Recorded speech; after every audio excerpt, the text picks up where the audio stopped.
lebih ada orang lain yang seyogyanya pihak DPR juga meminta pandangan dan pendapat daripada mereka-mereka itu dalam hal revisi ini.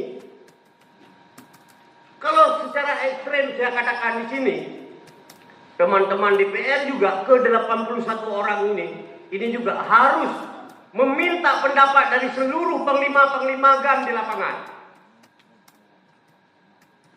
Karena mereka juga lebih tahu soal perdamaian. Kalau panglima-panglima GAM tidak bisa kita mintai pendapat, kalau misalnya seperti kata Nuzari tadi, kita akan turun ke lapangan untuk sharing di lapangan, kita roadshow. Siapa saja yang mau kita ketemu di lapangan, ini juga harus punya list yang real. Panglima GAM juga punya andil dalam menjaga perdamaian ini. Panglima GAM juga punya hak dalam menentukan dan berpendapat revisi atau tidak, terbatas atau full dalam UPA ini.